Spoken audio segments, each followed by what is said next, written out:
من الشیطان اللعین الرجیم بسم اللہ الرحمن الرحیم الحمدللہ رب العالمین رب اشرح لی صدری ویسر لی امری واحلل عقدۃ من لسانی یفقہوا قولی.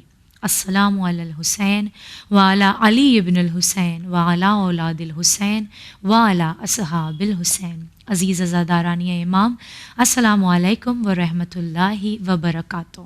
حاضر خدمت ہوں چینل ون پر میں سید نظر فاطمہ، پروگرام آداب زیارت لے کر، جہاں ہم مسلسل یہ گفتگو کر رہے ہیں کہ کس طرح سے ہم اپنی زیارت کو بہتر سے بہترین بنا سکتے ہیں. ہم اپنے سفر عشق کو دراصل ایسے ادا کریں کہ جیسے عاشقوں کو اس سفر کو کرنے کا حق ہے.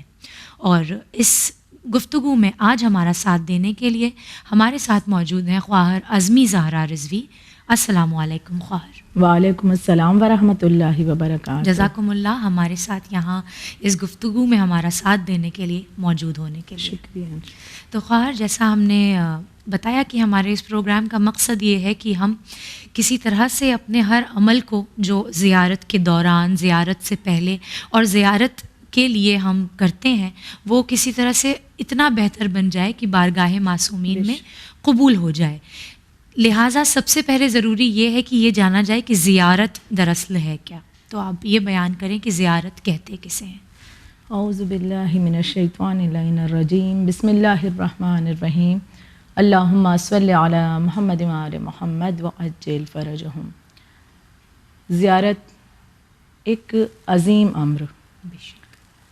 زیارت کے لیے کیا کہا جائے کہ زیارت معصومین علیہم السلام، اور بالخصوص ہم بات کر رہے ہیں زیارت سید الشہداء علیہ الصلاۃ والسلام کی، کہ امام حسین علیہ الصلاۃ والسلام کی زیارت کہ جو انسان کو معراج بخشتی ہے. کیا بات ہے. جو کہ انسان کو ایک عام انسان سے ایک خاص بنا دیتی ہے. اور زیارت کہ جو کہ ایک معموم کی اپنے امام سے مشتاقانہ ملاقات کا نام ہے. کیا بات ہے. بہت اور زیارت وہ ہے کہ جس کے ذریعے قرب الہی کو حاصل کیا جا سکتا ہے. شک. زیارت اس چیز کا نام ہے کہ اپنے امام سے قربت حاصل انسان کر سکتا ہے، قریب ہو سکتا ہے اپنے امام سے، بہت قریب ہو سکتا ہے زیارت کے ذریعے سے. اور زیارت معرفت کا جام انسان کو پلا دیتی ہے. یعنی انسان کو وہ اس قدر معرفت حاصل نہیں، لیکن ایک سعادت ملی، مولا نے اسے توفیق دی کہ اب تم میری اور معرفت حاصل کر سکتے ہو. تو اس کے لیے اپنے در پر بلا لیا، بلاوا بھیج دیا، انسان چل پڑا زیارت کے لیے. تو وہ معرفت کے جام کو پینے کے لیے جا رہا ہے. کیا خوب کسی نے اس انداز سے پیش کیا ہے کہ محبوب کی درگاہ میں جانا ہے زیارت. واہ. محبوب کی درگاہ میں جانا ہے زیارت، عاشق کے لیے عشق پرکھنا ہے زیارت. میں آپ کا شیدا ہوں بتانا ہے زیارت. واہ واہ. اور عشق کی وادی کو سمجھنا ہے زیارت. کیا بات. اور جو دل ہو جدا اس کو ملانا ہے زیارت، اور اشکوں سے جلا قلب کو دینا ہے زیارت. سبحان اللہ سبحان اللہ. یہ تو معلوم ہوا کہ زیارت دراصل ہے کیا.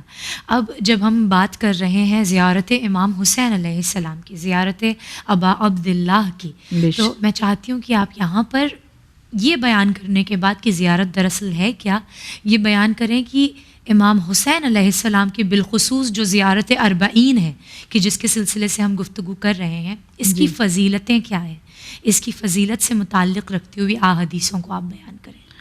اس کے متعلق خواہر بہت سی متعدد حدیثیں پیش کی گئی ہیں، اور جن کو ہم بیان کرتے جائیں اور الحمدللہ وہ فضیلتیں تمام نہ ہونے پائیں گی، کیونکہ اتنی تعداد میں بے شمار احادیث اس کے ضمن میں وارد ہوئی ہیں کہ کتنی فضیلت ہے مولا حسین کی زیارت کی، چاہے وہ زیارت عاشورہ ہو اور بالخصوص زیارت اربعین کے اعتبار سے. تو مولا حسین کی زیارت کے لیے جانا بہت زیادہ ثواب، بہت فضیلت رکھتا ہے. معصومین علیہ السلام نے اس بات پر بہت تاکید کی ہے کہ انسان اس بات سے غافل نہ ہو اور وہ مولا حسین کی زیارت کے لیے ضرور جائے. اور خاص طور پر جب ہم دیکھتے ہیں ہمارے چوتھے امام، امام زین العابدین علیہ الصلاۃ والسلام، اور امام محمد باقر علیہ الصلاۃ والسلام، اور ہمارے چھٹے امام، امام جعفر صادق علیہ الصلاۃ والسلام، آپ تینوں ائمہ کی زندگی میں ہم پاتے ہیں کہ آپ تینوں نے بہت تاکید کی ہے. یوں تو آپ کے بعد بھی دیگر ائمہ نے بھی تاکید کی ہے زیارت امام حسین کے لیے، لیکن آپ کو موقع زیادہ ملا بیان جی بالخصوص موقع زیادہ ملا. تو یہی وجہ تھی. تو کچھ کچھ حدیثوں کا ذکر کرتی چلوں تاکہ بیان اپنے ناظرین کے لیے کرتی چلوں کہ ایک حدیث امام محمد باقر علیہ الصلاۃ والسلام کی کہ آپ فرماتے ہیں کہ ہمارے شیعوں کو حضرت امام حسین علیہ الصلاۃ والسلام کی زیارت کی تاکید کرو کیونکہ اس کے بہت فوائد ہیں، جس میں سے ایک بہت بڑا فائدہ یہ ہے، امام فرماتے ہیں کہ جس میں ایک بہت بڑا فائدہ یہ ہے کہ انسان حادثاتی موت سے بچ جاتا ہے، اور باقاعدہ امام نے ان چیزوں کا ذکر بھی کیا ہے اس حدیث میں کہ انسان خوف زدہ ہوتا ہے کہ کہیں ایسا نہ ہو جائے کہ کسی ایکسیڈنٹ میں مارا جائے، پانی میں ڈوب کر مر جائے انسان، یا یہ تمام چیزوں کا خوف انسان کو ہوتا ہے، کسی جانور سے انسان خوف زدہ ہوتا ہے، بالکل وقت سے پہلے موت جی۔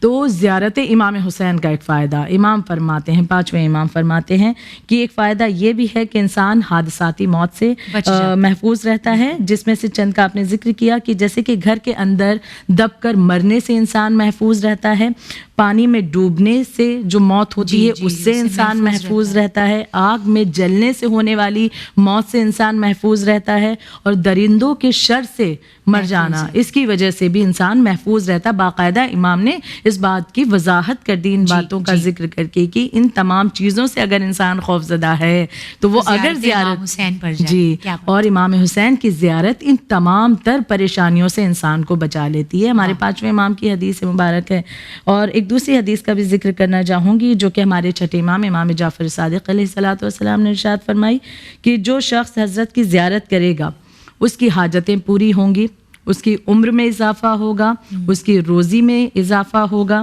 اور صرف یہی نہیں بلکہ اس کے 50 سال کے گناہ خداوند عالم بخش دیتا ہے۔ 50 برس کے انسان کے گناہ اللہ بخش دیتا ہے، اور جب وہ لوٹتا ہے زیارت سے تو گناہوں سے پاک ہو کر لوٹتا ہے۔ اور صرف یہی نہیں، اگر وہ اس زیارتی سفر پر گیا اور اگر اس کی وفات ہو جاتی ہے تو اس کے لیے بھی ثواب کیا ہے وہ بھی امام ہمیں بتا رہے ہیں، بیان کر رہے ہیں کہ سفر میں اگر وفات پا گیا کوئی زائر تو فرشتے اسے غسل دیتے ہیں، فرشتے اسے غسل دیتے ہیں، اس کے لیے جنت کا ایک دروازہ کھول دیا جاتا ہے، اور اگر زندہ و سلامت پلٹ کر آتا ہے تو اس کے لیے روزی کے دروازے کھول دیے جاتے ہیں کہ کثرت سے اسے رزق پروردگار عالم عطا فرماتا ہے۔ اور صرف یہی نہیں، وہ جو مولا حسین کی راہ میں اس نے زیارت امام حسین کے لیے جو کچھ خرچ کیا ہے اس ایک ایک رقم کے لیے ایک ایک پائی کے بدلے میں خداوند عالم وعدہ کر رہا ہے کہ بہت عطا فرماؤں گا۔ اس کے ضمن میں چھٹے امام ارشاد فرماتے ہیں کہ زیارت امام حسین پر اگر 1 درہم بھی خرچ کیا گیا تو اس کے عوض میں خداوند عالم 10,000 درہم عطا فرماتا ہے۔ انسان بڑی مشکلوں سے اکٹھا کر رہا ہے پیسے، اکٹھا ہو گئے، وہ زیارت کے لیے گئے، اب جب پلٹ کر آتا ہے تو وہ خود اس بات کو نوٹس کرے گا کہ نہ جانے کہاں سے، جہاں سے اسے توقع نہیں تھی، ایسے ایسے راستوں سے اسے رزق مل رہا ہے اور اس کے رزق میں اضافہ ہوتا چلا جا رہا ہے۔ ایک اور روایت کا ذکر کرتی چلوں کہ یہ بھی ہمارے چھٹے امام جعفر صادق علیہ الصلاۃ والسلام سے منقول ہے کہ آپ فرماتے ہیں کہ جب زائر اپنے گھر سے نکلتا ہے تو جس چیز پر وہ قدم رکھتا ہے وہ چیز اس کے لیے دعا کرتی ہے، سبحان اللہ، وہ چیز اس کے لیے دعا کرتی ہے، فرشتے اس کے لیے استغفار کرتے ہیں۔ بلکہ ایک حدیث یہ بھی موجود ہے کہ جب زائر جاتا ہے امام حسین کی زیارت کے لیے تو جو زحمتیں اٹھاتا ہے، تو جو پسینہ اس کا نکلتا ہے، اس کے پسینے سے خداوند عالم کئی فرشتوں کو خلق کرتا ہے جو اس کے حق میں استغفار کرتے ہیں۔ جزاک اللہ خیر۔ تو یہ بات ہوئی امام حسین علیہ السلام کی زیارت کی جتنے بے شمار فضیلتیں ہیں ان میں سے چند کا ہم نے ذکر کیا یہاں پر، لیکن بعض دفعہ یہ ہوتا ہے کہ بہت ہاتھ پیر مارنے کے باوجود، بہت کوششوں کے باوجود انسان زیارت پر نہیں جا پاتا ہے۔ تو جو ہم زیارت اپنے گھروں پر بیٹھ کر کرتے ہیں، مجھے پورا یقین ہے اور احادیثوں میں ملتا بھی ہے کہ اس کا بھی اتنا ہی ثواب رکھا گیا ہے، یعنی کہ انسان کا جسم بھلے ہی یہاں پر ہے مگر اس کی روح زیارت کو پہنچ چکی ہے۔ تو میرا اگلا سوال آپ سے یہی ہے کہ روح کو انسان زیارت پر آمادہ کس طرح سے کرے؟ بہت ہی پیارا سوال ہے یہ، کیونکہ یہ تو ہم نے غور کیا کہ ٹھیک ہے ہمیں زیارت پر جانا ہے تو مال کے اعتبار سے کیا خیال کرنا ہے، وہ تمام باتیں جن کا بھی ذکر ہوگا، ان چیزوں کی طرف تو ہم نے غور کیا، لیکن کبھی کبھی ایسا بھی ہوتا ہے یا بعض اوقات انسان اس اہم چیز کو بھول جاتا ہے کہ ہمیں روح کی آمادگی، روح کو وہی مین ہے، وہی امپورٹنٹ ہے، بالکل بہت اہمیت ہے اس بات کی کہ روح کو ہم نے آمادہ نہ کیا، بس جسم کو آمادہ کیا اور چل پڑے، لیکن اس سے پہلے جسم کو آمادہ کرنے سے پہلے ہمیں اپنی روح کو آمادہ کرنا ہے. پروردگار عالم نے انسان کو 2 چیزوں سے ملا کر بنایا ہے, جسم اور روح, اور دونوں کے لیے اللہ نے غذا کا انتظام کیا ہے. اور وہ غذا کیا ہے کہ جسمانی غذا ہم جانتے ہیں, کھانا ہے, پینا ہے, اور مال و دولت, آرام اور آسائش ہے, یہ ہمارے جسم کی غذا ہے. لیکن کیا روح کی غذا نہیں؟ یقیناً روح کی بھی غذا ہے. اور روح کی غذا کیا ہے؟ عبادت الہی ہے, نیکیاں ہیں ہماری, وہ اچھے کام ہیں. اب جب ہمیں زیارت امام حسین کے لیے جانا ہے تو روح کو اپنی ہمیں اسٹرینتھ دینا ہے, اسے طاقت دینا ہے, اسے پاور دینا ہے, اسے قوت دینا ہے, اسے آمادہ کرنا ہے کہ وہ روح بیمار ہو کر نہیں بلکہ ایک مضبوط روح ہو کر کے آمادہ ہو کر مولا کی زیارت کے لیے جا رہی ہے. اب کس طرح سے آمادہ کرنا ہے؟ ہمیں مولا حسین کی زیارت کے لیے جانا ہے. ہم نے ارادہ کر لیا ہے, اب روح کو آمادہ اس طرح سے کریں کہ اب تک جو زندگی میں کرتے رہے, ہمیں معلوم ہے, ہم جانتے ہیں کہ ہم نے کیا کچھ کیا ہے, انجانے میں ہم جانتے ہیں, ہمارے علم میں ہے کہ ہم گناہ کرتے رہے, اچھائیاں کرتے رہے, ہمیں اس چیز کا علم ہوتا ہے. لیکن اب جب ہم زیارتی سفر پر اور بالخصوص مولا حسین کی زیارت پر جا رہے ہیں تو اب روح کو آمادہ کرنے کے لیے اب گناہ کو ترک کرنا شروع کریں. کہ اگر اب تک کہ آپ نے قصد نہیں کیا, ارادہ نہیں کیا ہے, جبکہ انسان کو ہر لمحہ تیار ہونا چاہیے گناہ کو ترک کرے اور عبادتوں کی طرف بڑھے, نیکیوں کو انجام دے. لیکن زیارت پر جانے کے لیے خاص طور پر آپ کو یہاں پر ٹریننگ دے رہی ہے یہ صفت آپ کی. بالکل, ہمیں یہ اپنے آپ کو سکھانا ہے, اپنی روح کو ٹریننگ دینی ہے. اور خدا نے ہمیں یہ حکم دیا ہے کیونکہ کثافتیں دلوں میں بھر کر کے, برائیاں لے کر کے, ایک دوسرے کے لیے نفرتیں لے کر کے زیارت پر گئے تو وہ زیارت کیسے قبول؟ مولا حسین کہ جنہوں نے اپنے دشمن کو بھی معاف کیا ہو, مولا حسین جنہوں نے غیروں پر بھی کرم کیا ہو, تو وہ مولا حسین کیسے اس زائر کو قبول کرے جو اپنوں سے ناراضگی یا تمام نفرتیں یا بغض, حسد, کینہ لے کر آیا ہے. لہٰذا ان تمام چیزوں کو اپنی روح سے دور کر دیں, روح کو پاک کر دیں, برائیوں کو دور کر دیں. اب نیکیوں کا دامن تھام لیں, نیکیاں انجام دینا شروع کر دیں, عادت ڈالنے لگیں اپنے آپ کی. صرف یہی نہیں, عبادتوں کو زور و شور میں انجام دیں, نماز شب کے عادی ہو جائیں کہ اب ان تمام چیزوں کے ذریعے دراصل ہمیں ایک ہماری روح کو عادت ہو جائے گی نیکیوں کی, اور پھر یہ عادت ہمیشہ کے لیے قائم ہو جائے گی. یہ نہیں کہ ہم صرف زیارت کے لیے ہم نے آغاز کیا ہے, لیکن یہ چیزیں ہمارے ساتھ رہیں گی. وہی مولا نے جیسے کہا ہے کہ انسان اپنی عادتوں کا غلام ہو جاتا ہے. بالکل, تو اگر اچھی عادتیں لے لیجیے اور ان کے غلام بن جائیے تو پھر کیا ہی. تو اس انداز سے ہمیں روح کو آمادہ کرنا ہے, ان تمام چیزوں کے ساتھ میں روح کو غذا دیتے ہوئے اسے مضبوط کر کے زیارت سفر کے لیے روانہ ہونا ہے. بہت عمدہ خواہر. تو یہ بات جس کو کہا جائے کہ اگر ساری بات کو ایک جملے میں سمیٹا جائے تو یہ کہ اچھائیوں کے لیے اپنی روح کو آمادہ کیجیے, نیکیوں کے لیے, اور برائیوں سے اپنی روح کو بچانا ہے, ہم کو دور کرنا ہے. اس طرح سے آپ کی روح زیارت پر یا زیارت کے سفر کے لیے آمادہ ہو جائے گی. اس کے علاوہ, روح کی آمادگی کے علاوہ سفر زیارت امام حسین کے لیے اور کن چیزوں کی یا اور کن باتوں پر ایک مومن کو توجہ دینی چاہیے؟ اب جیسے کہ ابھی یہ سوال رہا, اسی سے ربط ہے کہ ہم نے اپنے آپ کو آمادہ کر لیا, ہم تیار ہو رہے ہیں جی, اور برائیوں سے بچ رہے ہیں, نیکیوں کو انجام دے رہے ہیں. اب پوری طرح ارادہ ہے کہ مولا حسین کی زیارت پر جانا ہے. تو اب سب سے پہلے نیت. جی, ہر ایک چیز کا دار و مدار نیت پر ہوتا ہے. تو سب سے پہلے اپنی نیت کو خالص کریں. اب میں یہ کہنا چاہوں گی کہ جب روح آمادہ ہو جائے گی تو اپنے آپ ہماری نیت خالص ہو جائے گی. نیت میں اگر کوئی ریاکاری رہی ہو کہ بھائی ہم لوگوں کو بتا سکے ارے ہم بھی زیارت پر جا رہے ہیں, ہم 2 دفعہ کرائے, تیسری مرتبہ جا رہے ہیں, ارے ہم چوتھی مرتبہ جا رہے ہیں, تو وہ ریاکاری نہ ہونے پائے, دکھاوا نہ ہونے پائے, خلوص ہو, پوری خضوع اور خشوع کے ساتھ, خلوص کے ساتھ, صرف مولا کے لیے حقیر بن کر اپنے آپ کو ایک دم معمولی بنا کر کے مولا کی خدمت میں ہمیں جانا ہے. تو نیت کا خالص ہونا, یعنی اس نیت میں کوئی دکھاوا نہ ہو, کوئی ملاوٹ نہ ہو, اپنے مولا کی خالص محبت ہو دل میں, اور اس کے علاوہ کوئی چیز نہ ہو. نہ صرف دکھاوا, اس کے علاوہ بھی ہم دیکھتے ہیں کہ بہت ساری چیزیں ہوتی ہیں جو ہماری نیت کو کمزور کر دیتی ہیں. جیسے بعض دفعہ لوگ سوچتے ہیں کہ ہم وہاں پہنچیں گے تو خریداری کرتے ہوئے لوٹیں گے. بعض دفعہ لوگ سوچتے ہیں ہم وہاں جائیں گے تو وہ چیزیں لے کر آئیں گے کہ جن سے ہم یہاں بزنس کریں گے.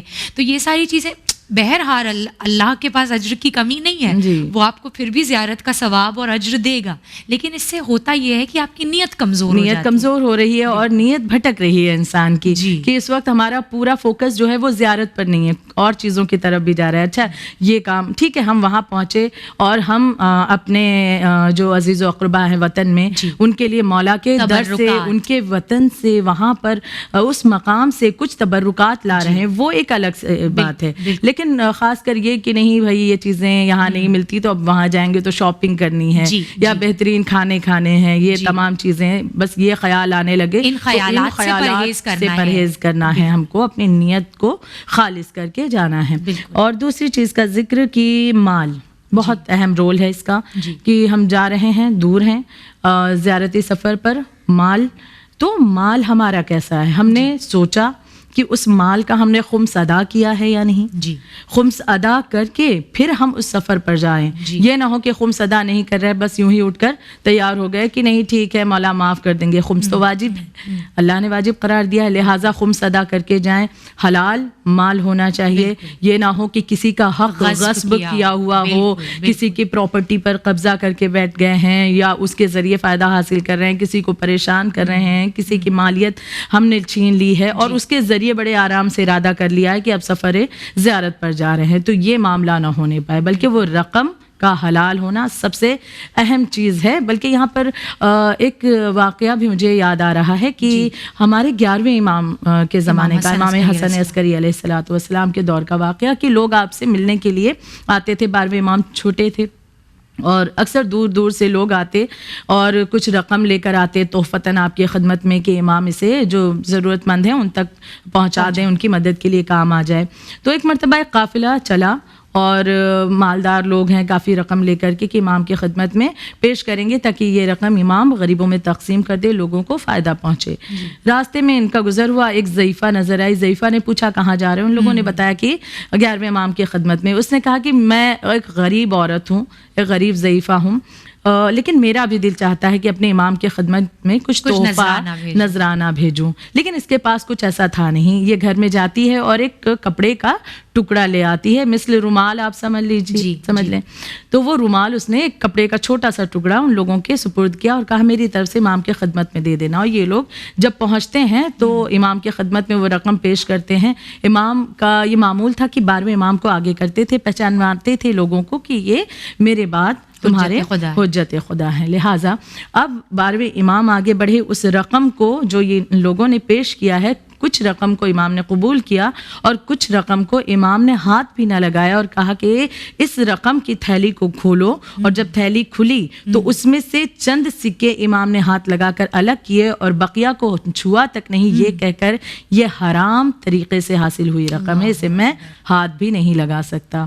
اور اس کے بعد یہ لوگ سوچنے لگے کہ اب بھائی ملاقات ہو گئی, امام نے بھی کہا وہ رقم قبول نہیں کی, اور جو قبول ہوئی بقیہ معاملہ ختم ہو جانے لگے کہ تبھی امام نے ٹوکا کہ تم ایک چیز بھول رہے ہو کہ میری ایک چاہنے والی نے ایک تحفہ بھیجا تھا, وہ تحفہ ہمیں دیتے جاؤ اور اس کے بعد رخصت ہو جاؤ. ان لوگوں کو خیال آیا کہ ضعیفہ نے رومال دیا تھا, کپڑے کا ایک چھوٹا سا ٹکڑا, انہوں نے اس کو معمولی سمجھا, لیکن امام کو آرزو ہے اس تحفے کی. امام کے سپرد ان لوگوں نے وہ تحفہ کیا. امام کا بتانے کا مقصد یہ تھا کہ حلال کے ذریعے ایک کپڑے کا چھوٹا سا ٹکڑا کیوں نہ ہو وہ ہمیں قبول ہے, لیکن حرام کی بڑی سے بڑی کیوں نہ ہو, سونے کے درہم و دینار کیوں نہ ہو, ہم اسے قبول نہیں کر سکتے. تو یہ کیسے ممکن ہے کہ زیارت امام حسین کے لیے جایا جائے اور وہ رقم جو ہے اس کے بارے میں ہم خیال نہ کریں اور حرام رقم استعمال کر کے زیارت کے لیے روانہ ہو جائے؟ بھلا وہ زیارت کیسے قبول؟ یہ سب کرنے کے بعد آپ صرف اپنے آپ کو دھوکہ دے سکتے ہیں کہ بس ہم چلے گئے زیارت پر, لیکن امام کیسے قبول کریں؟ تو رقم کا پاک ہونا,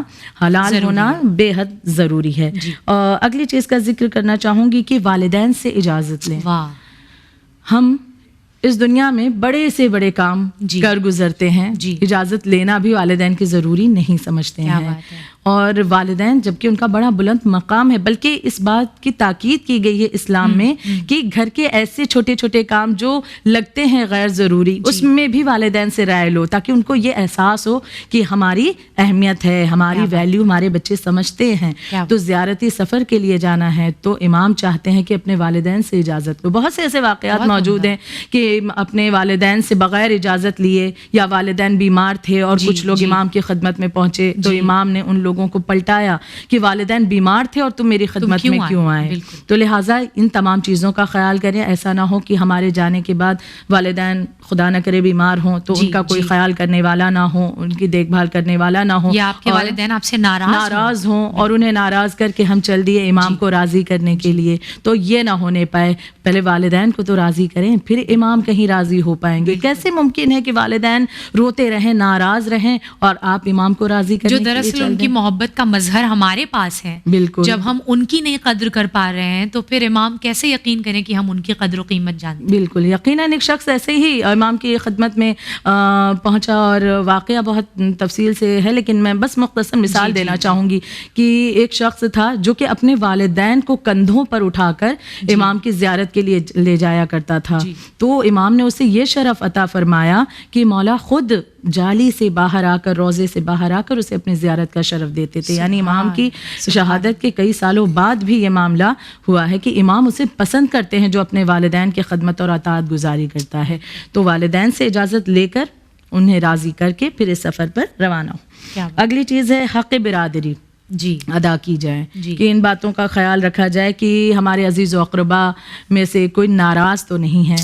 اگر ناراض ہیں تو جائیں انہیں منا لیں، انہیں راضی کر لیں. ہمارا معمور تو یہ ہو گیا ہے کہ ہیں ناراض تو ہیں ہماری بلا سے ہم یہ سوچتے ہیں ہم کیوں ناراض، وہ ناراض ہیں اپنی وجہ سے ہو گئے، ہماری غلطی نہ تھی، کچھ بھی بات ہو سکتی ہے. لیکن اب آپ چونکہ سفر عشق پر جا رہے ہیں. یہی مجھے رسول اللہ کی وہ حدیث یاد آتی ہے کہ جہاں رسول اللہ صلی اللہ علیہ وآلہ وسلم نے ارشاد فرمایا کہ اگر تمہارے رشتہ دار تم سے ناراض ہیں اور تم یہ سمجھتے ہو کہ اپنی طرف سے پہل کرنے سے تمہارا مرتبہ کچھ کم ہو جائے گا تو روز محشر میں اپنے مرتبے میں سے کچھ مرتبہ تمہیں دے دوں گا. سبحان اللہ. بے شک یہ ایسی گراں قدر حدیث رسول اللہ موجود ہے انسان کے لیے، آئی اوپنر ہے کہ انسان سوچے کہ کیا مقام، کیا منزلت اسے ملے گی اور اسے ثواب زیادہ ملتا ہے جو پہل کرتا ہے. بالکل. اور پھر رسول خدا لائٹلی لیتے ہیں اس کو کہ بہت لائٹلی سب کا عمل ان کے ساتھ ہے، ان کی قبر میں جائے گا، مگر ہم ایز اے سوسائٹی یہ بھول جاتے ہیں کہ اسلام سوشل دین ہے. بالکل. اسلام ہمیں سوشل ہونا ساتھ لے کر چلنا ہے.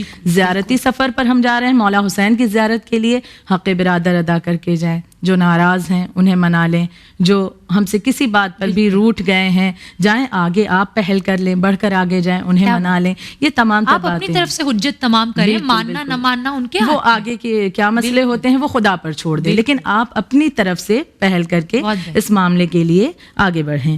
پھر اگلی چیز کا کہ امانت اگر کسی کی آپ کے سپرد ہے تو اس کی امانت کو اسے لوٹا کر پھر آپ سفر کے لیے روانہ ہوں. یہ نہ ہو جائے کہ اس امانت کو، یا اگر ایسا ہو کہ وہ انسان موجود نہیں ہے تو کوئی اور ایسا ذمہ دار، کوئی ایسا امانت دار انسان اس کے سپرد اس کی امانت کو کر کے جائیں کہ آپ کو یقین ہو کہ اس امانت کو وہ اس تک پہنچا دے گا، خیانت نہیں کرے گا. اس بات کا خیال رکھیں. اعضاء و جوارے کی آمادگی، جیسے کہ ابھی ہم نے بات کی روح کی آمادگی کی، تو اعضاء و جوارے کی آمادگی بھی بے حد ضروری ہے. خواہر کی اس بارے میں بھی اکثر ہم نظر انداز کر دیا کرتے ہیں ان باتوں کو کہ ہاں ٹھیک ہے ہم نے یہ تیاریاں کی، لیکن اعضاء و جوارے کی آمادگی بے شک بہت ضروری ہے، بہت ہی امپورٹنٹ ہے. آنکھوں کی مثال دینا چاہوں گی کہ ہم ان آنکھوں سے زیارت پر جانے سے پہلے ٹھیک ہے اپنے آپ کو آمادہ کر رہے ہیں، تمام تیاریاں کر رہے ہیں، بھاگ دوڑ کر رہے ہیں، یہ تیاری وہ تیاری، بیگ لا رہے ہیں، یہ کپڑے رکھنے ہیں، وہ لے جانے ہیں، اس طرح سے یہ تمام چیزیں ہو رہی ہیں. لیکن یہ خیال بھی رہے کہ اعضاء و جوارح کس انداز سے تیار ہیں. یہ تو نہیں کہ ان آنکھوں کو اب بھی ہم نے حرام کو دیکھنے میں لگا رکھا ہے، اسی انداز سے نامحرموں کے دیدار کر کے لطف حاصل کرتے ہیں کہ جس کے لیے خدا نے کہا ہے کہ حرام ہے یہ کام.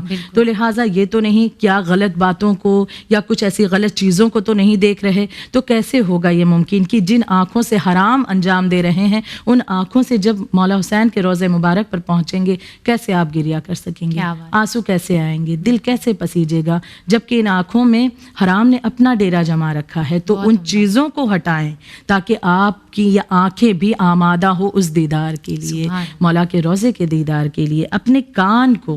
اپنے کان کو بھی پاک کریں ان غلط باتوں کو، میوزک وغیرہ جو سنتے ہیں خاص کر لوگ، تو ان چیزوں کو ترک کریں. صرف یہ نہیں کہ 1.25 مہینے کے لیے یا زیارتی سفر کے لیے، یہ تو حرام ہے نا، گناہان کبیرہ میں سے ہے، پوری زندگی کے لیے یقیناً اسے ترک کرنا ہے. تو ان کانوں میں ہمیں کون سی صدا سننی ہے. ہم وہاں جا کر کے سننا چاہتے ہیں لبیک یا حسین کی صدا سننا چاہتے ہیں, مرثیے مولا کے سننا چاہتے ہیں, نوحے مولا کے سننا چاہتے ہیں. لہٰذا ان تمام چیزوں کو سننے کے لیے آمادہ ہونا چاہتے ہیں تو اپنے کان کو بھی محفوظ رکھیں, انہیں بھی پاک کریں.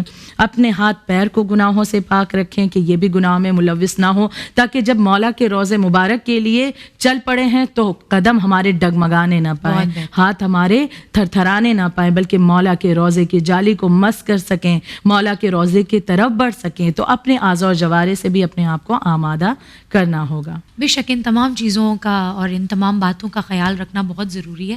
اس کے علاوہ زیارت امام حسین علیہ السلام کے ظاہری آداب اور کیا ہو سکتے ہیں یا اور کیا ہیں جن پر ہمارا عمل پیرا ہونا ضروری ہے؟ جی یوں تو زیارت امام حسین علیہ الصلاۃ والسلام کے بہت سے آداب بتائے گئے ہیں اور جو کہ کتابوں میں منقول ہیں, جن میں سے چند کا ذکر کر دوں جو چند مخصوص ہیں. جی ان کا ذکر کرتی چلوں کہ جب ہم زیارت کے لیے روانہ ہو رہے ہیں, سب سے پہلی چیز کا خیال یہ رکھیں کہ ہمیشہ باوضو رہنے کی عادت ڈالیں. جی ہمیشہ باوضو رہنے کی انسان عادت ڈالے. دوسری چیز کی روزہ رکھنا کہ کربلا جانے سے 3 دن پہلے سے روزہ رکھیں. مگر یہ خیال رہے کہ وہ دن بدھ, جمعرات اور جمعہ کا ہو. اچھا ہاں, وینسڈے, تھرسڈے 3 دن روزہ رکھا جائے اور وہ تینوں دن وینسڈے, تھرسڈے اور فرائیڈے کے ہوں تو ثواب اس کا بہت زیادہ ہے. تو لہٰذا جو بھی دن سفر کا ہو اس سے پہلے والے جو بھی بدھ, جمعرات, جمعہ چن لیں اور اس میں 3 روز روزہ رکھا جائے تو اس کا بھی بہت زیادہ ثواب ہے. نماز شب کا اپنے آپ کو پابند بنایا جائے. تیسری چیز کہ غسل اپنے شہر سے نکلنے سے پہلے غسل کریں. ہم اپنے شہر سے نکل رہے ہیں, روانہ ہو رہے ہیں تو ایئرپورٹ کی جانب ہمیں جانا ہے, اپنے شہر سے ہمارا غسل زیارت کیا جائے. جی بالکل, تو غسل کر کے اپنے گھر سے نکلیں اور جب غسل کر لیں تو بعد غسل کے اپنے اہل و عیال کو جمع کریں اور 2 رکعت نماز پڑھیں. اور پڑھنے کے بعد آیت الکرسی اور جو بھی منقولہ دعائیں مفاتیح الجنان اور دیگر دعاؤں کی کتابوں میں موجود ہیں ان دعاؤں کو پڑھیں. صلوات کثرت سے پڑھیں اور اپنے اہل و عیال سے وداع کریں اور انہیں خدا کے سپرد کریں. اس طرح سے روانہ ہوں. اگلی چیز کا خیال کہ دعاؤں کی درخواست آپ سے کی ہوگی کئی لوگوں نے, تو یوں ہی سرسری نہ لیں. ان لوگوں نے بڑی ہی کہتے ہیں کہ بہت ہی تمناؤں سے کہ وہ جا نہیں سکے ہیں. ایسے کچھ افراد جو ابھی زیارت پر جا نہیں سکے, آپ کو بڑی آرزو سے وہ دیکھتے ہوں گے کہ کاش ہم بھی زائر مولا کے بن سکیں. ہم دعا گو ہیں خدا کی بارگاہ میں خداوند عالم تمام کو مولا حسین کے اور دیگر معصومین علیہ السلام کی زیارت میسر فرمائیں. الہی آمین. تو وہ افراد جو کہ زائر کو دیکھتے ہیں, بڑی آرزو رکھتے ہیں, تو وہ بڑی تمناؤں سے کہتے ہیں کہ ہمارے لیے دعا کیجیے گا مولا کے روضے پر, یا ہمارا سلام مولا کے حضور میں پیش کیجیے گا. تو ہم اسے سرسری طور پر نہ لیں, یاد رکھیں. اب یاد رکھنے کے لیے آپ کیا کریں, ایک فہرست بنائیں. آپ زیارتی سفر پر ایک ڈائری, ایک پن ہمیشہ اپنے ایک بیگ میں رکھیں کہ اس میں آپ کو دعا کی جس نے آپ کے وطن میں درخواست کی ہے یا فون کر کے درخواست کی ہے ان کے نام لکھ لیں. بالکل, تاکہ اب جب وہاں پہنچے ان کی دعائیں آپ کے پاس امانت ہیں. اب اس امانت کا آپ کو خیال رکھنا. بالکل خیال رکھنا. اگر آپ نے ہاں کہا کہ بالکل ہم آپ کے لیے دعا کریں گے تو ان کے حق میں دعا کریں. اس کا فائدہ آپ کو بھی یقیناً پہنچے گا, بہت ثواب ہے اس کا, اور اس انسان کی بھی ایک آرزو پوری ہو جائے گی کہ اس کا سلام امام تک پہنچ گیا ہے. تو لہٰذا اس بات کا بھی خیال رکھیں. اور سفر سے پہلے اپنے برادران دینی اور رشتہ داروں کو اطلاع بھی دیں. یہ نہیں کہ بہت سے افراد کہتے ہیں یہ خفیہ طور پر چلے جاتے ہیں, پھر کہتے ہیں اچانک پلان بن گیا اور ہم چلے گئے. تو اس میں چھپانے والی بات نہیں. یہ تو ایک آپ اس بات کو بلکہ عام کریں, بتائیں, لوگوں کو اطلاع دیں کہ بھائی ہم زیارتی سفر پر جا رہے ہیں. بالکل, تاکہ اگر کوئی اپنی جانب سے دعا کروانا چاہے یا کوئی تبرکات امام کی بارگاہ میں پیش کرنا چاہے تو وہ اس کی بھی وہ تمنا پوری ہو سکے. تو اپنے عزیز و اقربا کو بھی یا جاننے والوں کو بھی اطلاع کریں. اگلی چیز کا کہ صدقہ دیں. صدقہ دے کر کے سفر پر روانہ ہو تاکہ ہر طرح کی پریشانیوں اور بلاؤں سے صدقہ انسان کو حفاظت سے رکھتا ہے. اپنے ساتھ خاک شفا ضرور ساتھ لے جائیں. خاک شفا انسان کو حفاظت سے رکھتی ہے, محفوظ رکھتی ہے, بلاؤں سے بھی بچاتی ہے. عقیق اور فیروزے کی انگوٹھی پہنے انسان, اس کا بھی بڑا ثواب ہے. عقیق اور فیروزے اس کا تو عام دنوں میں بھی بڑا ثواب ہے, انسان پہنتا ہے. اور زیارتی سفر کے لیے جا رہا ہے امام حسین کی زیارت کے لیے تو عقیق اور فیروزے کی انگوٹھی کو بھی پہنے پہنے, خاک شفا ساتھ رکھے. اور اگلی چیز کی کربلا کے سفر میں دیکھیے مولا حسین کی زیارت کے علاوہ دیگر ائمہ کی زیارت کے لیے جب ہم جاتے ہیں تو عطر کا لگانا اس میں بلکہ ثواب ہے, لیکن مولا حسین کی زیارت کے لیے جا رہے ہیں تو عطر نہ لگائیں. اچھا. خوشبو سے پرہیز کریں, سرما اور تیل وغیرہ کا استعمال نہ کریں کیونکہ یہ غم کا سفر ہے. آپ غریب کی زیارت بالکل غریب کی زیارت کے لیے جا رہے ہیں, ایک مظلوم کی زیارت کے لیے جا رہے ہیں, آپ حقیر بن کے جا رہے ہیں ان کی بارگاہ میں, وہاں پر غمزدہ آپ ہونے جا رہے ہیں, آپ گریہ کرنے جا رہے ہیں. تو عطر ہے, سرما ہے, تیل وغیرہ جو بھی چیزیں زینت کے لیے کی جاتی ہیں ان سے پرہیز کرے انسان. اپنے ہمراہیوں کے حقوق ادا کرے, جیسے کہ آپ جو بھی کھانا وغیرہ لے جا رہے ہیں اس میں اسے بھی شریک کر لیں. خاص طور پر اس بات کی تاکید کی گئی ہے کہ انسان زیارتی سفر میں کنجوسی نہ دکھائے, بخیل نہ ہو, بلکہ اس انداز سے لوگوں کی مدد کرتا ہوا نظر آئے کہ جو کچھ اس کے پاس ہے وہ ان کو دے دے. یا مثال کے طور پر کہیں بیٹھا ہوا ہے کوئی انسان, سفر پر ہم دیکھ رہے ہیں زائر ہے ساتھ میں ہمارے, وہ چل کر آیا ہے, وہ تھکا معلوم پڑتا ہے, اپنی سیٹ دے دیں, اسے بیٹھ جانے دیں. صرف مال و دولت سے سخاوت نہیں دکھائی, بہت سی چیزیں ہیں جس کے ذریعے سے ہم لوگوں کی مدد کر سکتے ہیں اور حقوق کو ان کے ادا کر سکتے ہیں.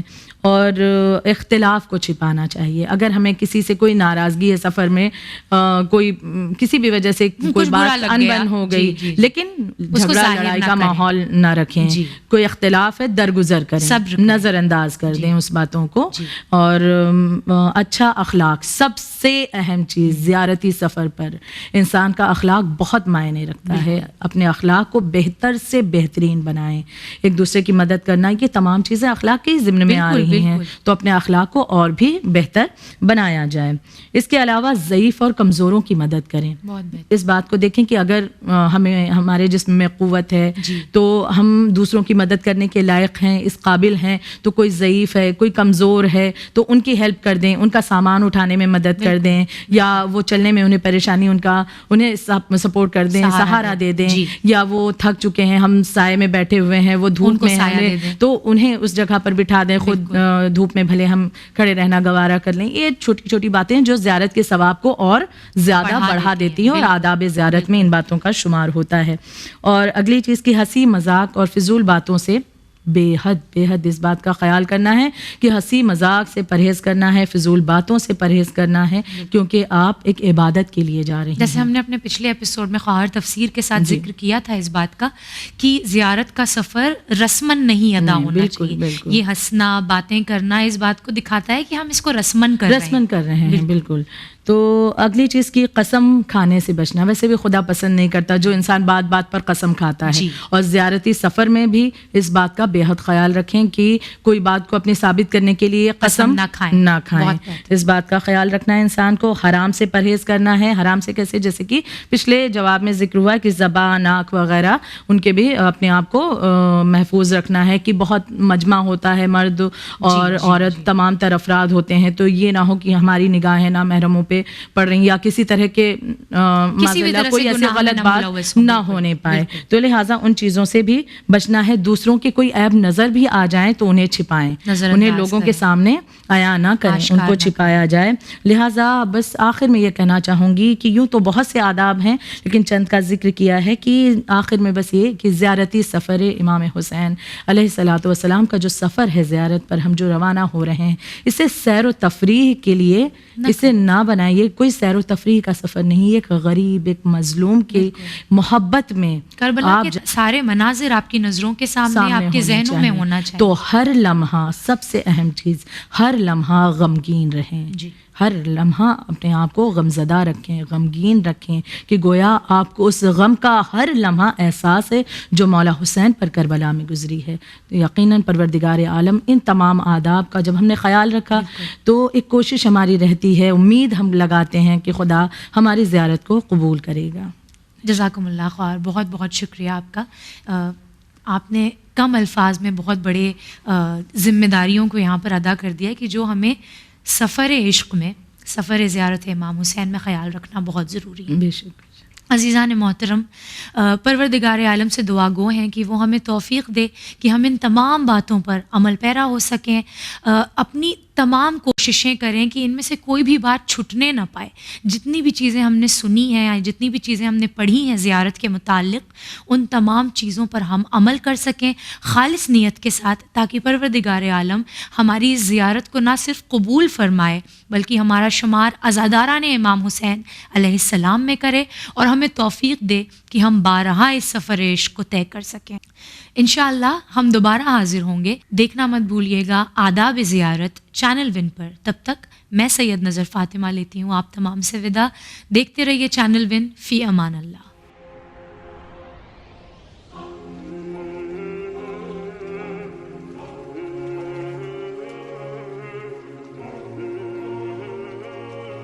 یا حسین